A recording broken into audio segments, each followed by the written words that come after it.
Well, good morning, everybody, and welcome to the XR Marketing Director Incubator, the program that helps you be better prepared for a career conversation to make a great career decision. My name is Mike Dixon. I run the sales and marketing practice for AXR Recruitment and Search. And throughout this program, we're going to meet a varied group of marketing directors who will share their learnings, their own career journey, and give advice on what you need to know to make a great career decision. And we'll also get insights on what life is like at the top, actually in the role of the marketing director leading that function. Today's guest is Nick Boyden, global brand lead for GSK Centrum business. And Nick has over 20 years experience in marketing and comms in local and global roles with GSK, Unilever, Nestle, Arnott's and Cerebos Suntory. Good morning, Nick. How are you? I'm very well, Mike.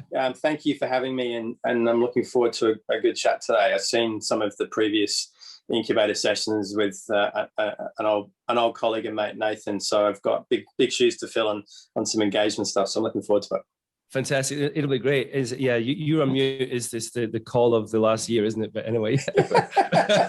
It's nice to be consistent with what's going on in the world right now. Yeah, completely.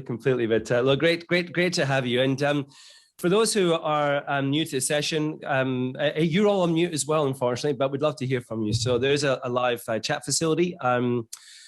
Jump on anytime, ask questions. We've got 45 minutes, so don't leave it too late. If there's something you want to ask Nick or me as you go, then just jump on, ask away, and we'll try and weave that into the conversation. So we'll be done by pretty much 8:45 or just after, getting you on to the rest of your day. But Nick, before we get into your career journey and your career path, which I'm really interested to talk about, a couple of just insights into you and your world as well. But let's start with when you were growing up, what job did you dream of doing? Yeah, it was an interesting one, completely different to what I'm doing now. Yeah. I mean, I had like the usual, I want to become a tennis star, and then I started thinking about being a vet. I actually landed on I wanted to become an ambassador. I actually wanted to join the Foreign Affairs Department. Wow. And go and do a gig overseas for two reasons. One, I had a real interest in people, culture, and other countries. A lot of my growing up years in my teenage and younger years was overseas, so I was quite interested to get back over. And the second one was because I can actually make a difference and help to drive and influence relationships for Australia and in other markets, and bring the world a bit closer in. So those were kind of the driving factors. But I never ended up in there. I actually went to university and studied international relations, political theory with a minor in business law. So it was not really a marketing degree, and then never ended up going. Yeah, funny enough, it's almost exactly the degrees that both my kids are doing right now. So they'll end up in marketing, right? There's hope. Yeah, although maybe in today's world, the lack of travel, ambassadorial roles are few and far between. Few and far between, absolutely. Hey, another question before we get into it. If you could pick, who do you think would be the most interesting CEO in the world to work for? Yeah, I was having a think about that the other day on another question I got asked, and I actually would love, and it's probably an overused CEO or leader, but I actually would really like to work for Richard Branson for a couple of different reasons. He had a family connection to us a long time ago with my aunt who worked for him, and she used to talk about some of his characteristics. But I guess the two big reasons for me, one is because he's what I would call kind of the one of the founders of that entrepreneurial mindset and the belief that nothing could happen. He started Virgin Music and the record business on a shoestring, right, and turned it into a multi-billion-dollar empire. So the entrepreneurial mindset and his interest and engagement with people. So if you've met him, and I was lucky enough to meet him twice, in both from a personal and then a professional perspective. He's a really interesting person to talk to, because when he focuses his attention on you, you feel like you're the only one in the room, right? And so you have quite in-depth, engaging conversations with him on a personal level, where you actually start to see how he thinks, how he acts, and you start to understand that Richard Branson the man and Richard Branson the leader and entrepreneur. And I guess from that perspective, I've always been interested to work for someone like him. And I look up to him in many aspects in terms of being brave, saying what he thinks. I think you have a luxury sometimes when you start your own company. But he's the kind of CEO that I would love to work for. Wow. Yeah, I concur. I think it'd be really interesting person to be around, and anyone who can make you feel as if you're the only person in the room is a wonderful skill to have. Curious about, we talked about, your potential career as an ambassador, which didn't happen, but you did get into marketing. How did that happen? It was purely by accident, actually, funny enough. Accident and maybe fate. So I come from a line of marketers. So I had made my decision originally from my late teenage years. I had, what everyone had was, some internships at a couple of ad agencies and a marketing department. And I had done both and decided that agency side was for me. So I actually started my career in advertising. I did a suit and kind of semi-planner role from my M&C days through to McCann. And then I don't know if it was by accident or by luck, there was a request from a client that we worked on in MasterCard to bring kind of a brand specialist into the marketing team. There was a headcount freeze on globally, and they were looking to bring in some of their agency folks. So I was an experiment globally, done locally. And I was seconded to that role for 2 years. And those 2 years flew by.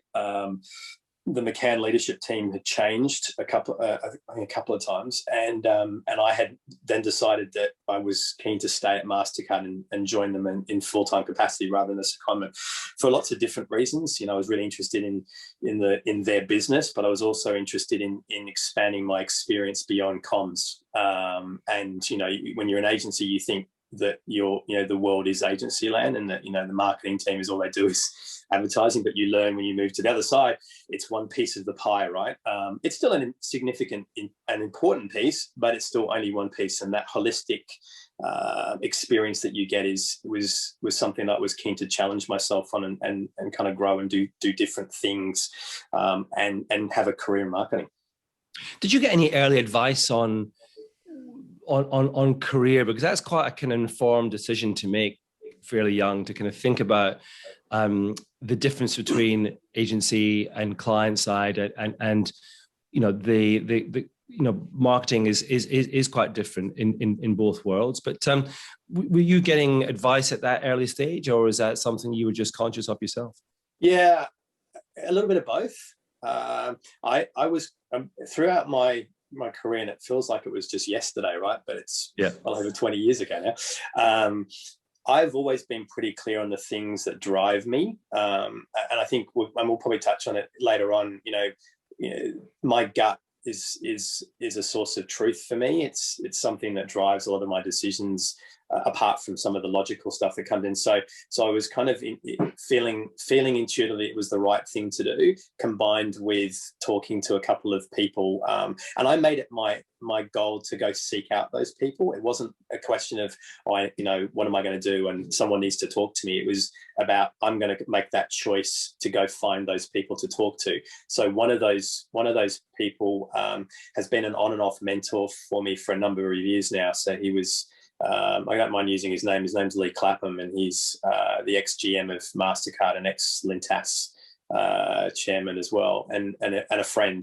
And I had spoken to him on and off over the years as a result of the conversation I had with him at MasterCard, funny enough. And in my early days, it was my father, right? I think a lot of us have dads either, who are in the corporate world, or, sometimes you go to advice. So I'd spoken to him. And then there's one other person I spoke to, and that was someone who had a couple of years on me, but wasn't what I would call, at the top of his game. He was significantly younger than the mentors or people I'd spoken to, but old enough and a few years along that gave me some good impetus around the decision I was about to make. He hadn't done that change, but it was nice to hear from someone who is closer to your age and closer to your level of experience to garner some support. But that was probably about 50% of the decision, and the other 50% was me.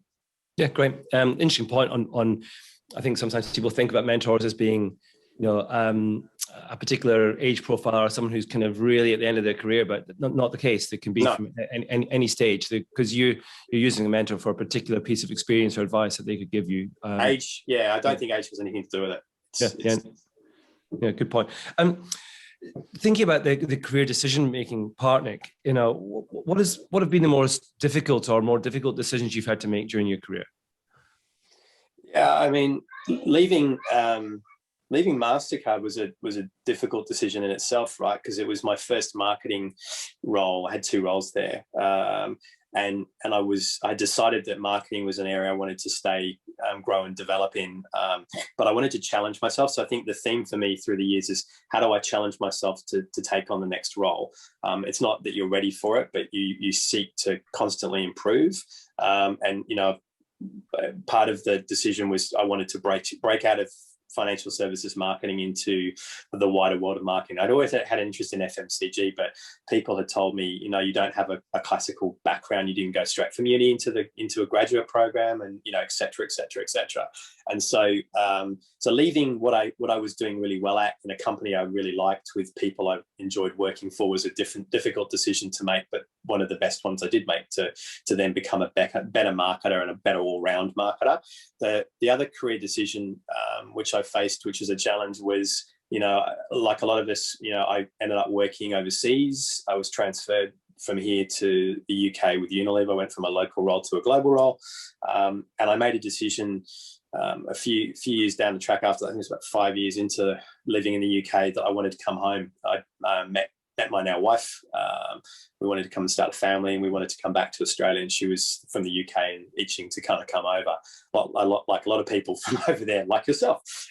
So to leave Unilever was probably the single biggest challenge, the biggest choice and biggest challenge I had to make, right? Because I had to leave a company that I'd kind of grown up in, had done really well in, had learned from, and worked for some amazing people that I still remember, and still remember the advice they gave me, to come home and not restart, but coming home from an international assignment or role is not what it used to be. And we can talk about that later on around, going overseas is great, but then you come back and they go, well, you've been out of market for a number of years.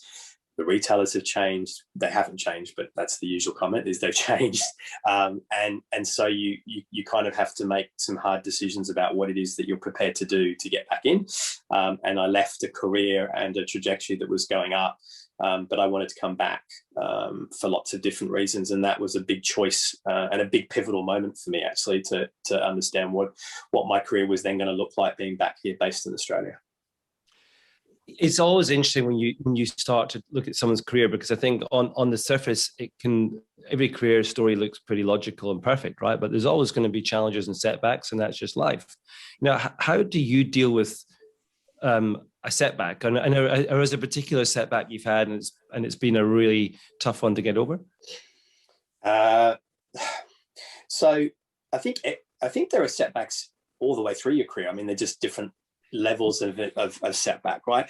For me, they're all learning experiences. So you can look at it 2 ways, right? You can overanalyze, get caught up in the detail, and start to feel like no, the world's ending, or your career is it something you're doing. For me, it's always been one of those things where a setback is a learning experience. A setback is where you get to either course correct, you get to develop in an area that you may have not seen as a weakness or a development area. It's a place where you learn more about yourself. You learn more about where you want to go, what you want to do, and who you want to be. And I don't think anyone, even at my level now, if you think you've made it and you think you've learnt everything, I would tend to disagree. I think I have a view that I'm constantly learning. I'm constantly developing myself as a leader, as a marketer, as a person. And I think those setbacks make you stronger, and you need to embrace them, not fear them, and not overanalyze them. Yeah, we had a chat, I think, one of the previous sessions around when things don't go quite right. I think the power of understanding why, and the power of actually being patient and persistent with feedback is really important, to kind of really dig in and get some valuable information, because feedback is often in the first instance around a setback can be given in a way that lets you down gently, but actually isn't very helpful or instructive. And real feedback might come the second or third time of asking, when you really understand why something hasn't gone the right way. But then it's much more relevant for you then to pick that up and think, okay, I understand now why, and that gives me some help on what I'm going to do going forward. Yeah, and you know, that phrase "feedback is a gift."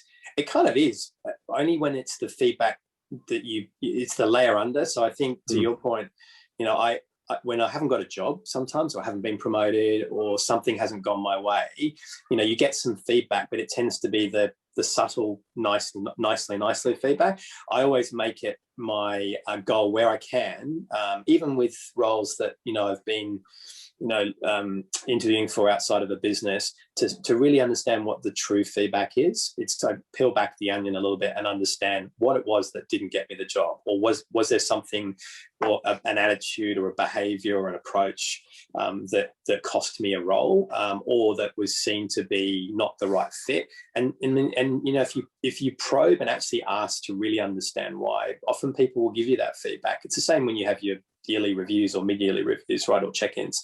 If you probe, that's where you get the richness, and that's what actually makes you better at what you do and a better person. Because I find, you know, the kind of non-work me and work me is very similar, and there is no kind of hard and fast line that I draw. Some people have two faces, I don't, and so I like to probe, because then I get better at what it is that I didn't do well in the first place. And I also understand a blind spot if I'm not sure, you know, that we've all got blind spots. And I think if you don't ask those questions, you don't listen and really listen, you don't understand what those blind spots are that you can help correct. Yeah, I hear it all the time in my job, Nick, as a recruiter. You know, I'm talk to people about their journey, and if they're actively looking for roles or having interviews or getting feedback, they're maybe not getting the roles they expect. And you know, not always through me, obviously, but you know, I'm keen to see how people are tracking. Then I seek to understand, you know, why didn't they get X role, and not too often I hear you know, the classic kind of a piece of feedback which isn't necessarily accurate, which is, oh, we just took somebody from the industry, or you weren't quite the right fit, and you know, there might be some truth in both of those, but it's generally not the reason. And No. And I always say to somebody, I don't think that's the real reason. I would go back and ask for more. I would try and seek to understand, you know, actually what was it? Because that will help you far more than just, we took somebody with better industry knowledge. It's not necessarily the case. Yeah, and you shouldn't get every job you go for.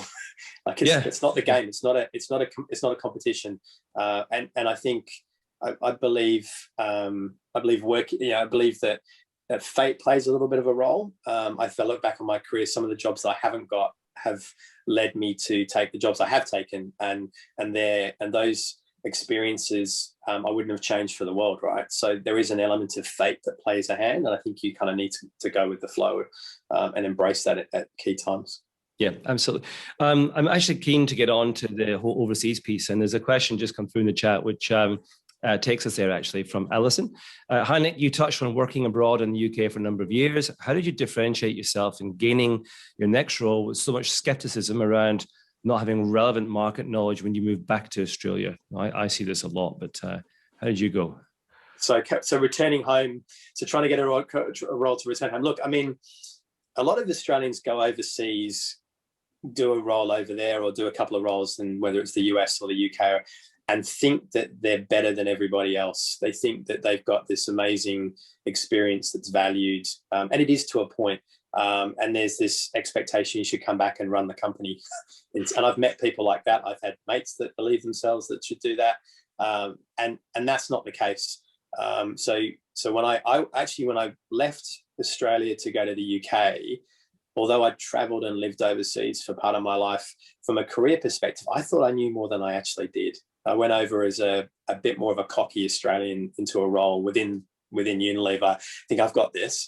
And actually what I realized at the time when I arrived was there are a lot better marketers than I was over there. It's more senior with different skill sets. And it was quite a humbling experience, because it made me realize I could have done one of two things. I could have stuck my head in the sand and said, well, that's not the case. Or I did the other option, which was I then made it my goal in every role I did there was to learn from those people to be the best at what I do, or better as a better marketer, better at communication, better at brand development or innovation. And so I sought out and became a sponge, and I listened and I learned and I challenged and I questioned, and I worked with some of the best marketers I've ever worked with. That experience then helped me realize the choice I need to make to come home, and then what I was prepared to do, right? So I think if the question is, the skepticism of, am I going to get a job at home? What are they going to say? I realized by talking to a number of headhunters, recruiters from the UK, all of them had said, you're going to find it challenging to come in at your level or above, because the feedback we're getting from our clients is that they want people who have relevant market experience now, and you've been out of market for almost 5 years. And things have changed, and you can't get that marketing director role, or you can, but you may have to wait. And the list went on. There was just a lot of stuff, and you do become very skeptical, and you kind of think, well, what am I going to do? I made the choice that I was going to back myself, and that backing myself came from the humbling experience, because I knew that I'd got a lot of experience that was valuable to bring home. It doesn't mean that you suddenly expect a promotion or you should expect to be running a business, but it will make you a better person and a better marketer, and you come back and you bring that experience back into the business. And so I made a decision to take a step back. So I took a demotion to come back, because I knew that if I put the hard work in, I familiarized myself with the market, with the business challenges, the retailers' environment, and the consumers, that I would come through it, and I would show the value that I bring, and I would fast track myself back up to where I should have been, or where I thought I should have been. And that was a goal that I set returning home, and I made it my goal as I went from job to job, as I progressed through, to make sure that was something I remained focused on doing.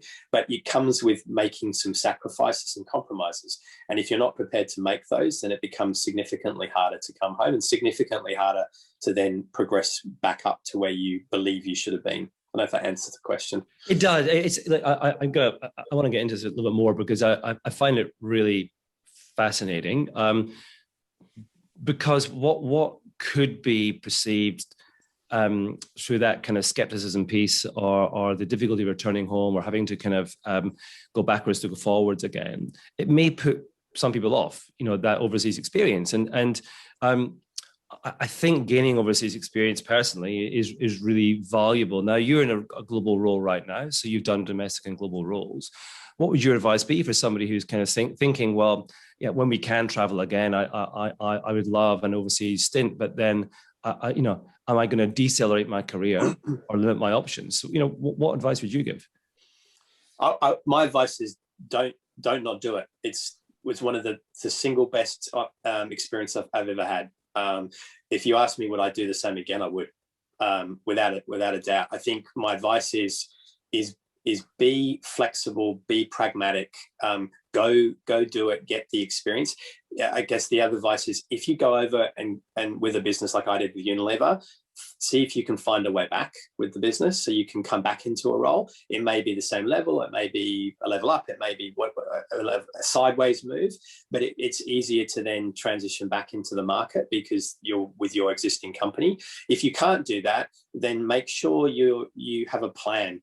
So if you plan to return home, my advice is have a plan of where you think you should be at that point in time. Identify a whole bunch of contacts back in Australia, be it headhunters, be it businesses, to understand where they're at, to get advice around what's going on in the marketplace, which I did, but I left it a bit late. I only did it about 6 months before we came home.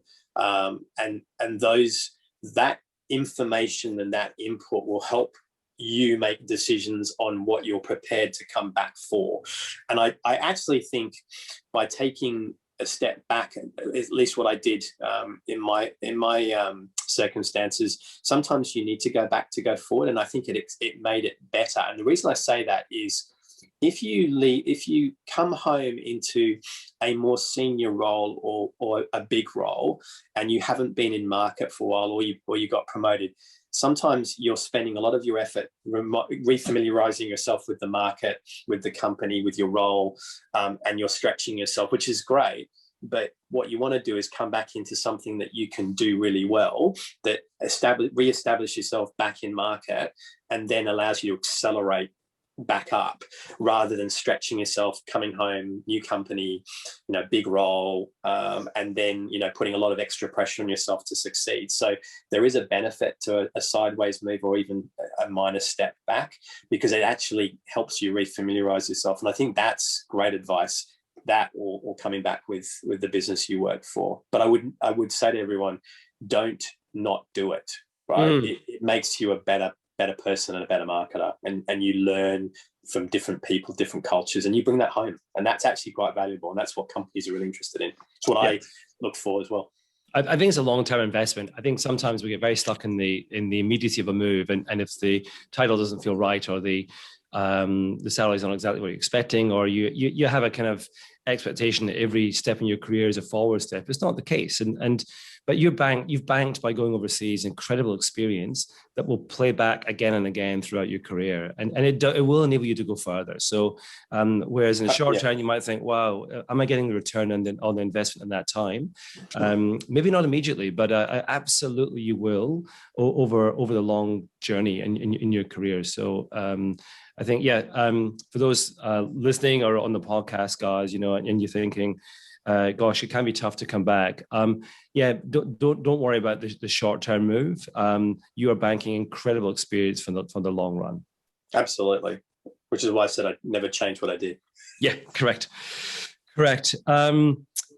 Actually, another thing I wanted to talk about, because you've worked a lot in FMCG, but not just in FMCG, Nick.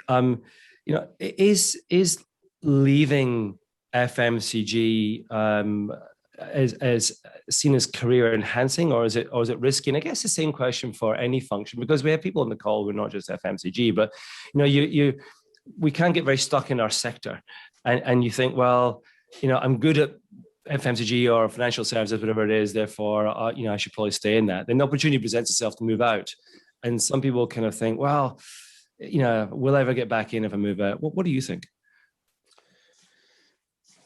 Well, I went from services marketing to FMCG, so I had probably a different perspective. I think going outside of FMCG is a good thing to do. It's like going overseas again. It gives you a different perspective.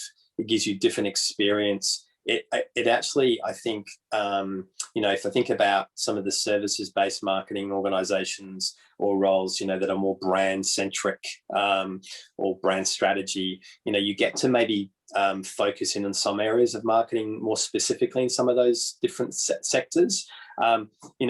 Marketing is still marketing. I've been in interviews and discussions that people will say, well, financial services marketing is different to FMCG. And I'm like, well, it's still marketing. You've still got a consumer. You've still got a need you're addressing. You've still got a product. You've still got the same challenges. So I disagree when they say that. And to your point, Mike, people default and often say we want someone from outside, but actually they default to, well, we want someone from our own industry.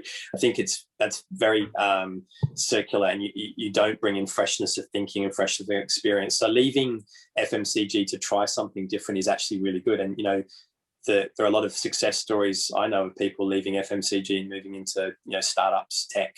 I'm in consumer healthcare, as we call it, fast-moving consumer healthcare. I'm not sure it's as fast as people think it is, because you have clinical studies, regulatory bodies, and innovation timelines that get frustrating. But I made the move because I wanted to challenge myself to learn something different. I wanted to work on some brands that truly were purpose-driven, that made a difference to people's lives. And GSK, without giving it a plug, is where you actually work on brands that make a real impact and difference for people, whether you've got sensitive teeth, whether you've got dentures, whether you've got severe chronic arthritis, whatever it is. And these brands actually every day make a massive difference. So I wanted to play in a different space to see what it was about. I don't have a worry about going back into FMCG, because I think FMCG is, once you've worked within FMCG for a period of time, or even a shorter period of time, I don't think they view you as, you need to have spent your whole career in it. I think you can learn a lot of things to bring back into FMCG, which I think is great, and it brings in fresh thinking. And I think in Australia, at least, FMCG has the challenges sometimes of being, again, a bit insular, and it's kind of the same old, right? And you hear the same old stories with retailers being retailers, and the same challenges for each business. And I think going outside, learning, experiencing, and coming back is actually quite helpful. And I think there should be more of it to help change the perception within FMCG, because I think it's still an amazing sector to be in. Still think it's one of the best to train you from a young age in brand development and innovation, and communication and positioning work. But I also think you shouldn't just focus on doing that and being there forever, because I think it limits your experience. Yeah. Are there particular sectors you think would be good to target, to say, if someone is in FMCG, for instance, and they think, I want that broadening experience outside. I often get people say, I want to move to tech, and tech's kind of in vogue and pretty cool. But any other sectors outside that?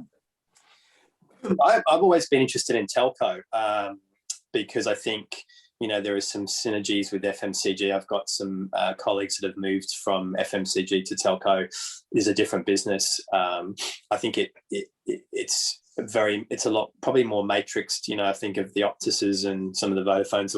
It's a very different way of how they approach marketing. So I think it's a really interesting space to go in. I actually think some of the more interesting spaces now are some of the startup businesses, right? So everyone says startup, right? Tech startup, but startup, or for me, can be lots of different things, right? Whether it's a new food business or a drinks business. I think where there's a bit more entrepreneurial mindset, you're closer to the heart of the business.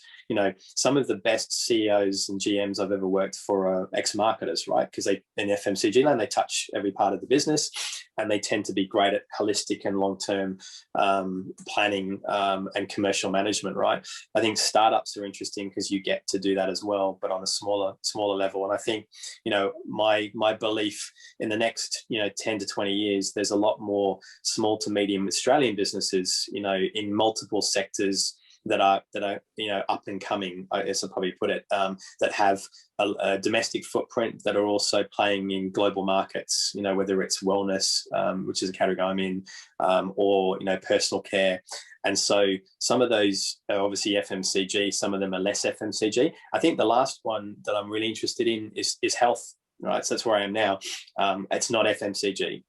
There are lots of similarities, but it's still consumer healthcare, and I'm part of a pharmaceutical business, right? And we have 3 divisions, and I'm part of the consumer division, and that's being spun off next year. So I'm also in the process of understanding what that means to be a standalone business, right? And that's no secret, because it's been announced. If anyone follows the news, they'll know, and there's lots of news about it at the moment.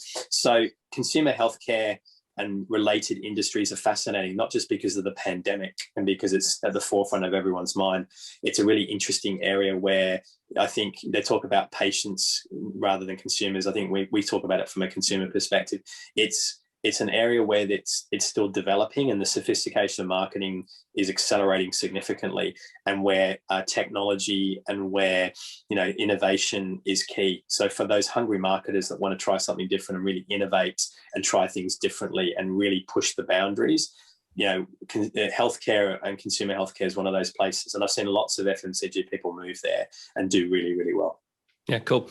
I don't often plug a role I'm recruiting here, but as you mentioned, startups, I'm fascinated. I really enjoy working with smaller businesses going through fast transition, and there's a couple I'm working on right now. But funnily enough, is one is about to kick off next month, who is going to be a kind of really interesting tech food business, and the early brief looks like for the GM of that role, that company will be recruiting, is actually for a marketer, consumer marketer. So and that's not often we get that demand to say, I want a marketer running this business, but I think more should, because the strategic perspective, the consumer orientation, this business is about building brands. So it's great. So it's if you're interested on the podcast or on the call, give me a call down the line, because that'll be next month.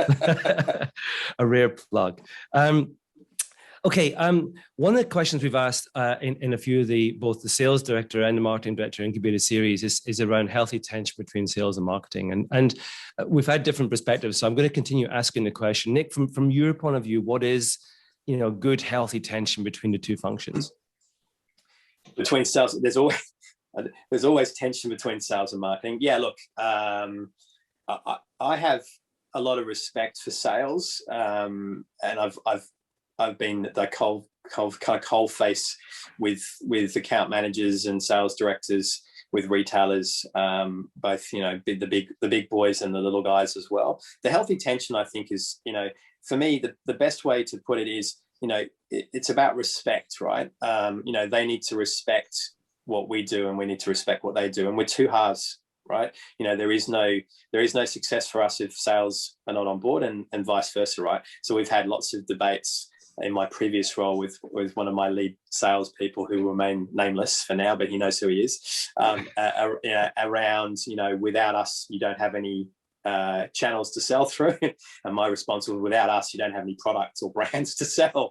So there is we're a symbiotic relationship where you have to want to work together. You have to respect what each other does, and the tension is when you get back into your function silo, where you have a clear point of view. What's right for your brand isn't necessarily right for the retailer, and it's finding the sweet spot between the retailer need, the consumer need, and I guess the brand or category need. So the tension is always in that space, right? Because retailers tend to be very large influences in the sales function, and some of the best salespeople I've worked with have a strong appreciation and respect for marketing, but are not afraid to challenge, and not afraid to ask the questions, and not afraid to push for different ideas and different perspectives.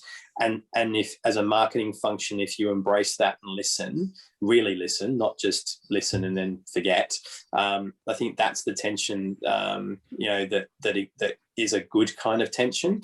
And I think from a marketing perspective, pushing back into sales is, for salespeople, they need to remember, what it is that what we as marketers deal with on a daily basis from a consumer perspective, or from the challenges in innovation and communication, and then what that means for their retailers and their programs, right? And an appreciation. It's not just, I need something done in 24 hours, or we need to do this because the retailer asked for it. It's kind of, the response should be, why, and then listen to the marketers as to why. And also, don't be afraid to share. I think the last bit is, there seems to be this kind of black box of, this is my customer or retailer, this is my numbers, and it tends to stay over here, and they don't bring the marketing team in. GSK, here, when I was working in the local business, we had a lot more open dialogue around what that really was, and a couple of instances on some things where the marketers jumped in to support the sales team on some challenging discussions, some issues around promotional programs, and we worked as a team, and there was still tension, but there was respect, because marketing weren't sitting in marketing, they actually volunteered to help. And I sat there with one of our senior sales team, and he kept saying, well, it's fine putting the number, but it falls on us to deliver it. And I said, no, it doesn't. It falls on all of us to deliver it, and we have a role to play, which is why that symbiotic relationship exists. Yeah. I love the phrase healthy tensions. I think from healthy tension comes far better discussion, debate, and outcome. I think if you have this kind of false harmony that without tension, everything's okay, and people dance around difficult subjects, then you never actually get into the subject and get a better outcome. And if you don't have tension or healthy tension, I think that's where the problems then exist. And I think that's, if sales and marketing are best friends, then there's something wrong. Yeah. Because it shouldn't be that way. A question through in the chat from Ian Nicholson. Hi, Nick, you mentioned innovation before. What's your biggest challenge in delivering great innovation?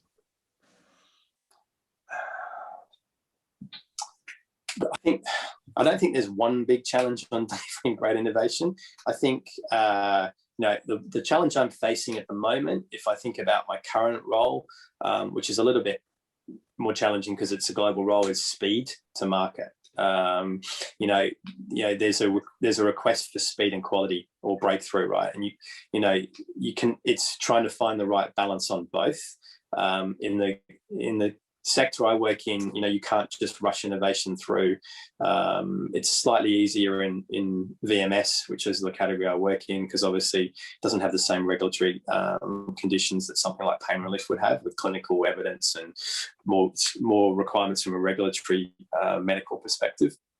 But speed to market is a big challenge, because you want to do the rigor up front to develop the right platform to innovate off, and then that innovation then needs to be validated as you go through, and there's an expectation to be able to turn it around in 3 months, right? And it's quite difficult to do quality and speed at the same time. So I think that's probably the biggest challenge. I think the second is the second minor one I've come up with is, innovation seems to be the solution to everyone's problems.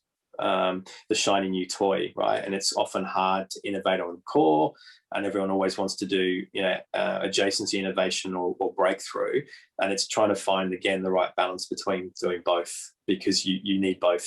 And innovation can be more than products. It can be tech services.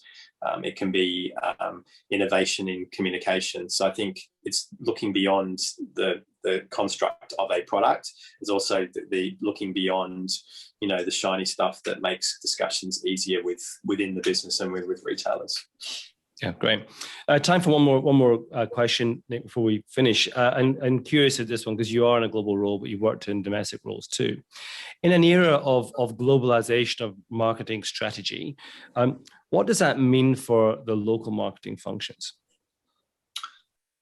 Well, it's a kind of general and open question, right? It's what you make of it. So I think, things are changing. Like, if you work within a global organization, you go in with your eyes wide open that if you work on global brands, you can't have it.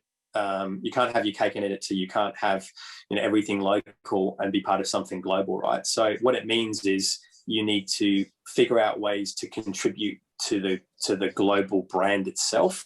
So feeding in the way we work at in this particular roles, we have a number of markets that we work very closely with that contribute to the innovation and communication programs that we create, and to the positioning that we are currently working on. We've just launched, I'll do a plug now, we just launched a new platform for Centrum that launched in Australia, the US, and is rolling out now as we speak, which is a big step for Centrum, but was a combination of input from a couple of key markets, and not just into the innovation, but where we wanted to go as a brand. So I think it means that you just have to work harder, and you need to make sure that you think local, or, as I said, think global, act local, or think local and be global. And it's finding the sweet spot to influence. And that's the key to it. You can't have one without the other.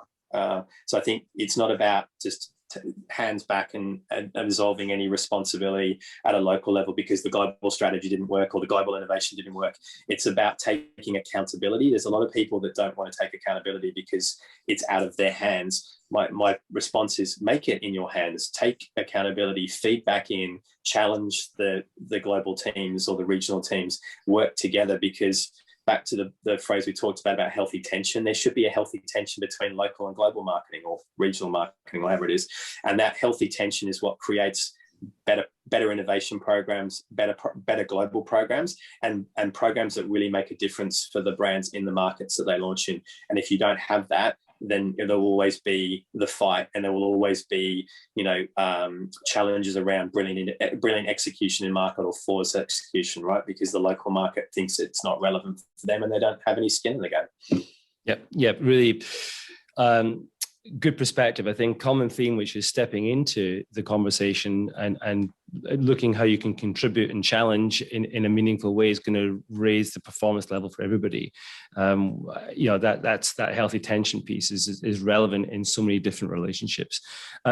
Nick, that's 8:45. So we've come to the end of the session, but really interesting topics I think we got into today, and some fascinating insights. So thanks for sharing and being open. I know you spend your life in a global role, in the kind of latter stages of a pandemic on nothing but, Zoom and Teams calls. So I know this is another one you've slotted into your day. So I really do appreciate it. We're getting fantastic feedback on this program from the number of people on the podcast is just growing exponentially. So awesome to get that insight.